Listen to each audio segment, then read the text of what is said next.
দেখো এবার আমাদের বলছে কি সমতলে অনুভূমিকের সাথে আলফা কোণে টানা।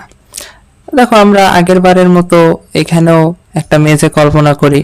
এটা হচ্ছে আমাদের মেঝে, ঠিক আছে। মেঝের উপরে কি আছে, আমাদের একটা বস্তু আছে এরকম, ঠিক আছে। তাহলে এবার বলছে কি বস্তুটাকে আমরা টানতে হবে, অনুভূমিকের সাথে আলফা কোণে টানবো, ঠিক আছে। আগে একটা জিনিস বলি, এই যে আমাদের যে এই যে বস্তুটা আছে, এই বস্তুটার কি আছে, একটা ভর আছে। ধরলাম ভরটা হচ্ছে এম কেজি। আচ্ছা, ভর এম কেজি হলো।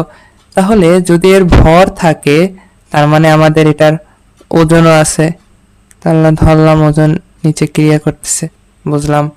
আবার তল কর্তৃক প্রতিক্রিয়া বলও আছে। এটা হচ্ছে তল বরাবর উপরের দিকে লম্বভাবে ক্রিয়া করে, বুঝলাম। ক্রিয়া করে কার উপর? বস্তুর উপরে। তাহলে এবার আমাদের এখানে বলছে কি টাইপটাতে অনুভূমিকের সাথে আলফা কোণে টানা। তাহলে খেয়াল করো, আমরা যে বলটা দ্বারা টানবো তা হবে অনুভূমিকের সাথে আলফা কোণে।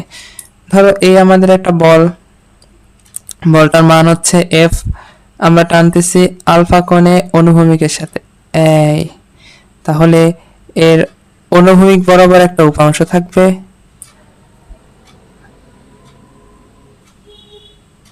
আবার এর উলম্ব বরাবরও একটা উপাংশ থাকবে। এটা নিয়ে কোনো আমাদের ডাউট নাই, ঠিক আছে। তাহলে এটা কি আলফা কোণে নিচ্ছে,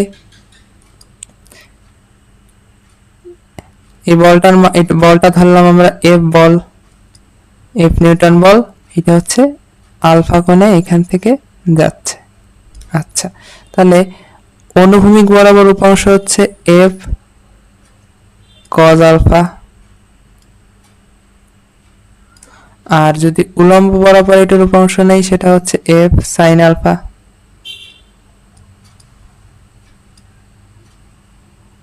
ঠিক আছে, আশা করি এইটুকু সবার ক্লিয়ার। এবার আরেকটা জিনিস খেয়াল করো, আমরা কিন্তু এটা বলছিলাম আমাদের ওজন, লিখে দেই এমজি। তল কর্তৃক প্রতিক্রিয়া বলটা ছিল আমাদের আর, বুঝলাম। এবার আর একটা জিনিস কি, যেহেতু আমরা ঘর্ষণ নিয়ে আলোচনা করি তাহলে এর বিপরীতে অবশ্যই ঘর্ষণ বল ক্রিয়া করতেছে, সেটা হোক তোমার এফএস আর হোক তোমার এফকে। গতি ও এর স্থিতি যেটাই হোক না কেন একটা ঘর্ষণ বল অবশ্যই এর আছে, তাই কি গতির বিপরীত দিকে। এবং এটা ধরলাম আমরা আপাতত এফ ধরলাম, এফএস বা এফকে যে কোনো একটা হবে। তাহলে দেখো কোন গতিটা বা কোন উপাংশটার কারণে বস্তুটা ঠিক সামনের দিকে যাচ্ছে, সেটা অবশ্যই কি এফ কজ আলফার জন্যই তো বস্তুটা সামনের দিকে যাচ্ছে। তাহলে এবার খেয়াল করো, এবার যদি আমরা স্থিতি ঘর্ষণের কথা চিন্তা করি তাহলে আমরা কি লিখতে পারি, একটু ভালো করে খেয়াল করে তাকাও। উপরের দিকে কি আছে, আর এবং এফ সাইন আলফা, নিচে কি আছে এমজি। তাহলে আমরা এইভাবে লিখতে পারি জিনিসটাকে,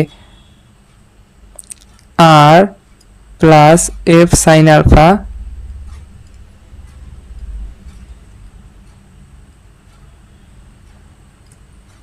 ইকুয়াল টু এমজি।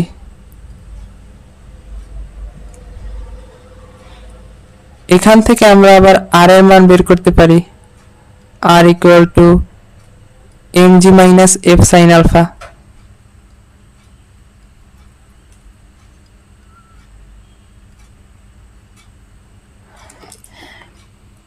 আশা করি এই জিনিসটাতে আর কারো তোমাদের ডাউট নাই।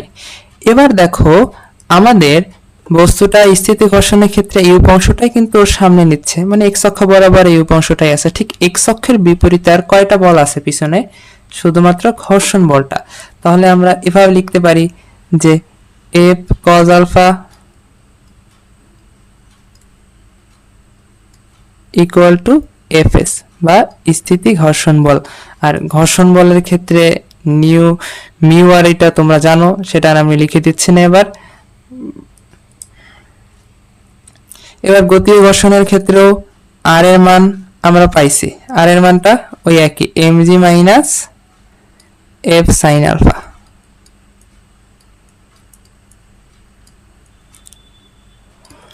তাহলে গতি ও ঘর্ষণের ক্ষেত্রে এই জিনিসটার মান কিরকম, মানে আমরা এবার এই জিনিসটা আলোচনা করব গতি ও ঘর্ষণের ক্ষেত্রে।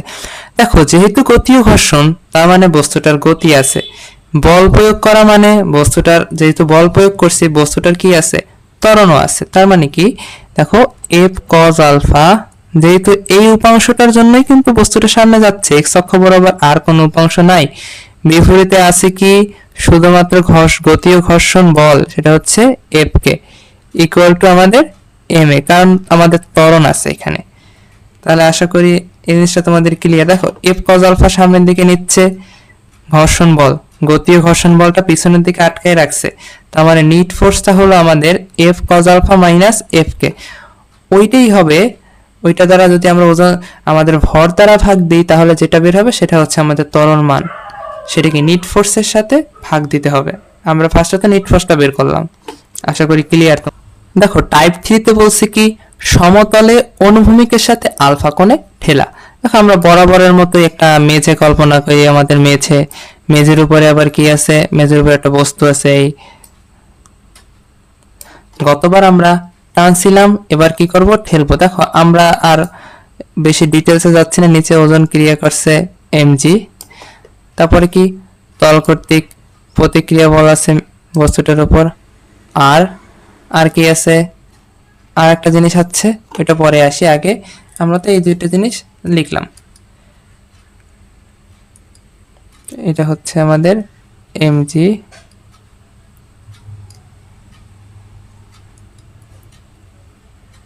এটা হচ্ছে আর।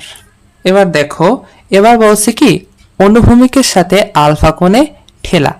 তাহলে আলফা কোণের ঠেলা মানে কি, তাহলে আমরা আলফা কোণে এভাবে ঠেলবো।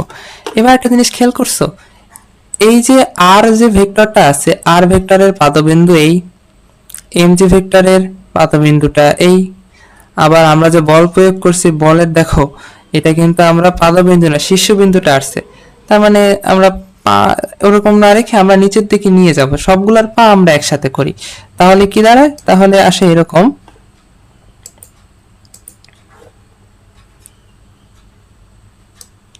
এই যে এটা হচ্ছে আমাদের সেই কাঙ্ক্ষিত এফ বলটা।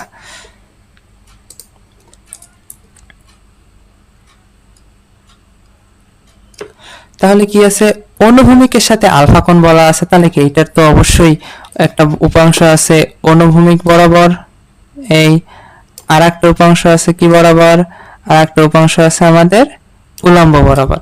তাহলে আশা করি আমরা বুঝলাম বিষয়টা। তাহলে আলফা কোণটা কোথায় করলো, এটা আলফা কোণটা বলছে অনুভূমিকের সাথে।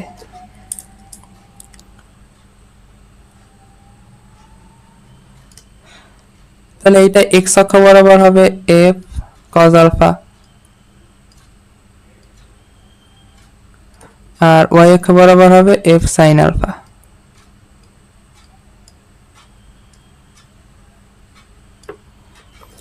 তারপরে আমাদের গতির বিরুদ্ধে কি থাকে এবার তোমরা বলো, সেটা হচ্ছে আমাদের ঘর্ষণ বল। তাহলে ঘর্ষণ বলটা হচ্ছে ঠিক আমাদের যে গতিটা এফ কজ আলফা তো সামনে নিয়ে যাচ্ছে, তাহলে ঠিক গতির বিরুদ্ধে। তাহলে এটা হচ্ছে আমাদের সেই ঘর্ষণ বলটা, সেটা কি গতির বিপরীত দিকে ক্রিয়া করতেছে।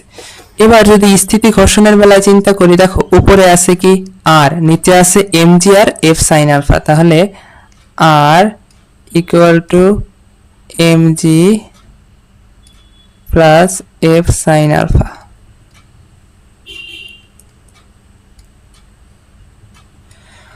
দেখো আমরা যখন টানার ক্ষেত্রে দেখছিলাম এখানে কিন্তু মাইনাস হচ্ছিল, কিন্তু যখন ঠেলার ক্ষেত্রে দেখলাম এখানে প্লাস হচ্ছে, তার মানে কি আর এর মানটা কিন্তু বেশি হয়ে যাচ্ছে, ওইখানে আর এর মানটা কমতেছে যখন আমরা টানি।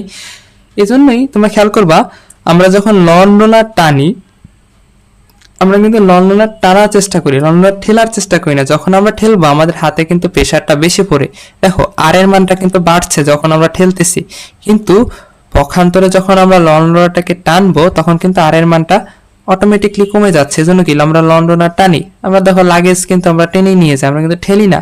ঠেলে কিন্তু আমাদের প্রেশারটা হাতে বেশি অনুভূত হয়। এবার দেখো এইখানে এফ কজ আলফা আছে, বিপরীতে শুধুমাত্র ঘর্ষণ বল আর কিছু নাই।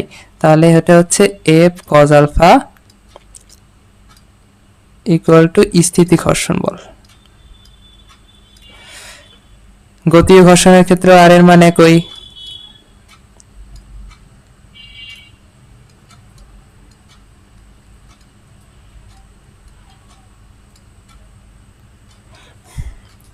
কিন্তু দেখো গতি ও ঘর্ষণের ক্ষেত্রে বস্তুটা তো অবশ্যই গতিশীল, তাহলে এফ কজ আলফা কি করছে, তাকে সামনের দিকে যাতে মানে সুবিধা দিচ্ছে, যে আমরা এফ কজ আলফা এফ এই উপাংশটাই কিন্তু এই বস্তুটাকে আসলে সামনের দিকে নিয়ে যাচ্ছে, তাহলে এফ কজ আলফা তার বিপরীতে আছে কি শুধু ঘর্ষণ বল, তার মানে আমরা নিট বলটা হবে F cos alpha minus F k equal to m a. এখান থেকে আমরা ত্বরণের মান ইজিলি বের করতে পারবো। আশা করি এই কনসেপ্টটা তো তোমাদের কোনো সমস্যা নেই। যদি সমস্যা থাকে আরেকবার একটু ভিডিওটা দেখতে পারো। আশা করি, আমার মনে হয় না এরপরে আর সমস্যা থাকার কথা তোমাদের।